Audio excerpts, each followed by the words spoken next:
hey there. My name is Luke Simmons. I'm one of the lead pastors in Redemption Church at Redemption Church Gateway. And here with me today are Aaron Dailey, who's one of the lead pastors at Redemption Alhambra, and right now actually serving in an interim role at Redemption Peoria, providing some leadership there. And then Neil Pitchel, who leads our central operations and is also a pastor at Redemption Gilbert. We're part of the Redemption executive team, which is kind of a group of pastors that are trying to provide leadership and direction for Redemption as a whole. Aaron, tell us a little bit, tell everyone watching kind of what that executive team's about. What are we like? I think something that's really powerful and beautiful about Redemption is you see plurality everywhere, right? In every congregation, there's elders of plurality, and that goes all the way to every level. And that's what I would think of the executive team is we're kind of functioning in a way of, in a plurality, leading and providing executive function to the whole organization. Yeah, multiple congregations. All of us are kind of player coaches in that we're on the ground doing ministry and trying to provide big picture leadership. And Neil, you have kind of a unique vantage point in terms of the operations and the finances of Redemption. So what's that like? Well, it's unusual because although we are multiple congregations, up to 9 right now, we're one corporation. We are one entity. We have one checking account. So it's managed as if it's a single organization with multiple locations. Yeah.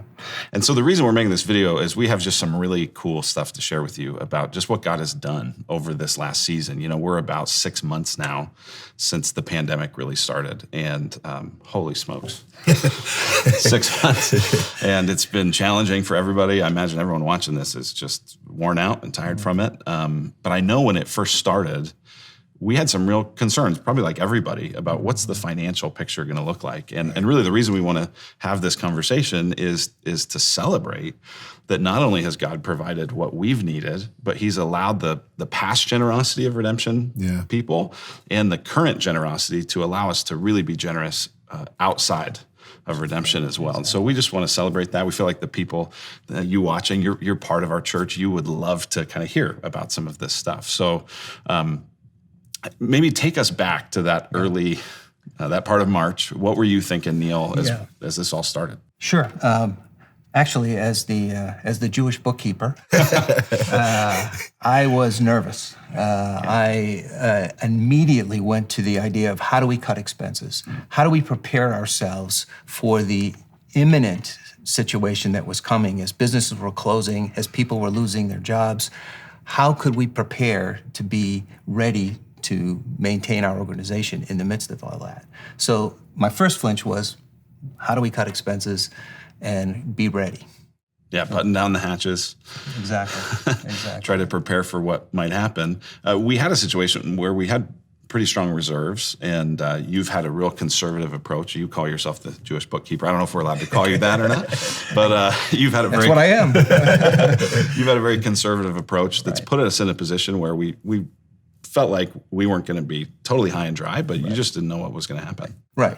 And because it's a conservative approach, I wanted to make sure that we were responsible. And even though we had the reserves, we didn't know how long this would last. We didn't know how badly we'd be impacted. So it was a responsible thing, I think, to focus on the expense side, not knowing what was going to happen on the giving side of it. One of the things I remember, and maybe Aaron, you can speak to this too, I remember Tyler Johnson, who's the lead pastor of Redemption, part of our executive team, very early in the process, he just had a burden specifically around Matthew 25. Yeah. And if you read Matthew 25, there's the parable of the talents, followed by Jesus talking about whatever you do for the least of these, you do for me. And he had a real strong sense. Nobody really knew what was it going to look like, how was it going to flesh out. But he had kind of a burden that was saying, I think all of the wise stewardship over the years, the investment of the talents, so to speak, is going to position us to really be in a place to help the least of these. Sure. I remember feeling, maybe you did too, like, what's that going to look like? Sure. Where is that headed? No one really knew, but we kind of collectively had this sense of God's going to use this somehow. Yeah, which is why, I'm kind of been adopted into this family as Redemption, given my life to kind of working in the most poor parts of our city, and where I've really seen Christ in flesh working amongst his people, the poor and marginalized. And when he shared that, I mean, I know you guys, I started crying in different meetings. I mean, just to see not only a conservative view of taking care and cutting expenses, but a generous heart to say, we also have to care for the least, the last, and the lost. It's not just people groups to me. They're people, right? They're faces. It's family. It's family. Yeah. And so to see the way that redemption positioned itself to not just protect its own, but to give with such generosity made me many times emotional and was very thankful to be a part of this family. Yeah.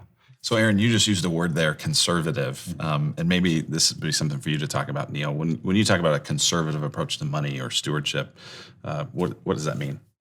Well, it means that we manage our resources the way we would manage our homes, that we spend less than we earn. Right. We're careful about making our budgets in the years to follow not greater than what the prior year was.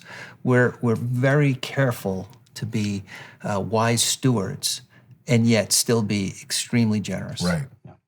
And so pretty quickly we saw the church respond. I mean, across all the congregations, giving was strong.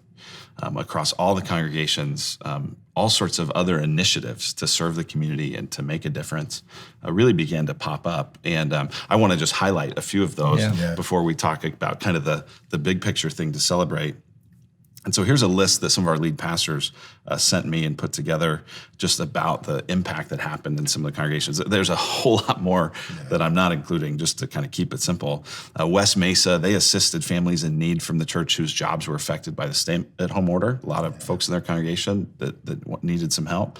One of the things that we did at Gateway was people sewed and gave over 2,500 cloth masks to the Mayo Clinic. This was back when you couldn't get masks. And maybe you remember those days. So long ago. At Arcadia, there were lots of meals and volunteer mentors for Alongside Ministries. That's a prison ministry that they've been connected to, and they did a bunch there. At Redemption Tempe, they donated hand sanitizer to fully equip the city of Tempe's emergency COVID homeless shelter. You may remember some of those stories of just how much concern there was about COVID among the homeless population, and so they did some stuff moving in there.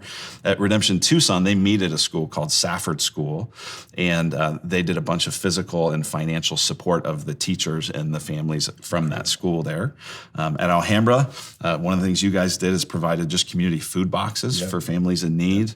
And you had folks really take advantage of that. At Gilbert, locking arms with a Title I school that a lot of ministry happens with Gilbert at Willis Junior High to provide meals for those kids and those families, partnering with local restaurants actually to kind of help make that happen.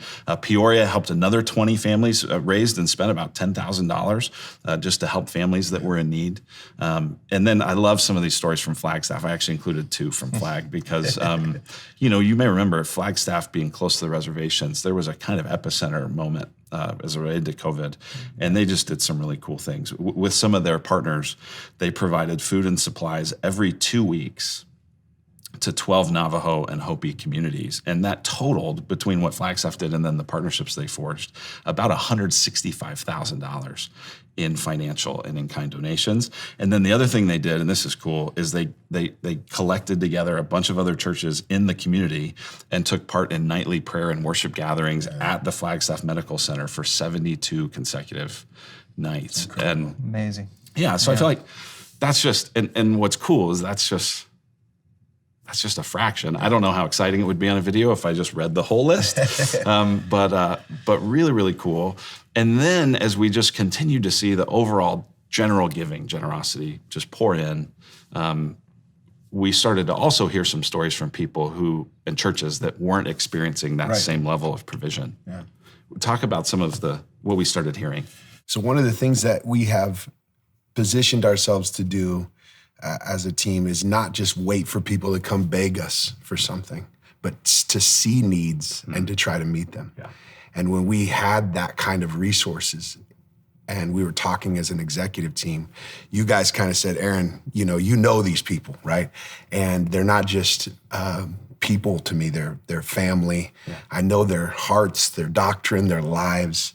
across, the world really, in the Philippines and New York and California. The places that have been hit the hardest are impoverished communities, predominantly minority, Black and brown leaders who are planting churches in those, and that, it's just documented that they are the ones that are having the hardest time getting help in this time. And they were the ones that were hit the hardest by COVID. Yep. Yeah. Hit the hardest and the hardest time getting help. And so we just went to action, not waiting for them to beg for it. Yeah. We just started seeing our family, people who are close to us, and just saying, how could we help? And then we put a list together. Well, it actually started with a church that was really hard hit in the Bronx. Massively. Yeah, so maybe talk a little bit about a brother of mine, his name is Michael. He works with Redeemer City to City. He's a part of the team there, planted a church right in the inner city, came out of Teens Challenge, has an incredible testimony, planted a church of just all inner city folks. They got hit really hard in New York, but mostly hit in those neighborhoods and lost over 70% of their income. And quite a few people even passed away from their church. Many were passed away. Children I was on a phone call with him and he said, I just can't breathe, right? So I went to you guys and told what was happening. And I remember that meeting specifically, right? I was telling you, and we decided to help them $500,000 of all the things that are. I got to tell you, okay? When they said $500,000, I said, I don't know.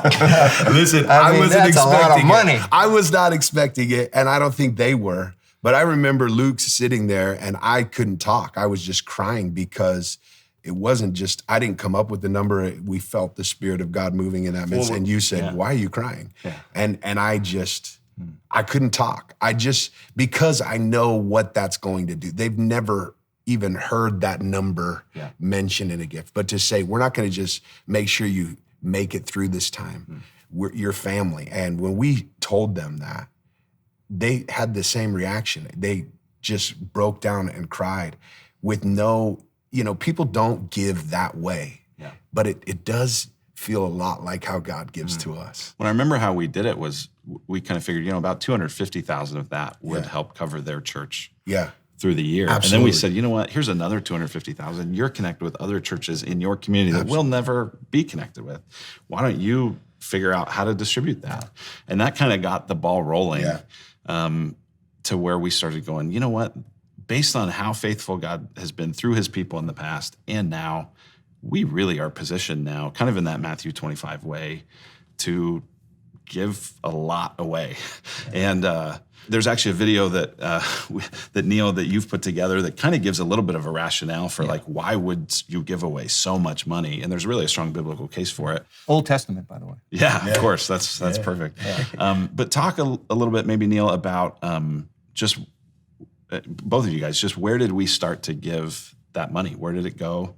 Not every place, because it went to a lot of different things. But probably the hardest place for me to feel comfortable with was giving it to the Bronx, New York, where the Yankees play. Right. Being a Red Sox fan, that was painful.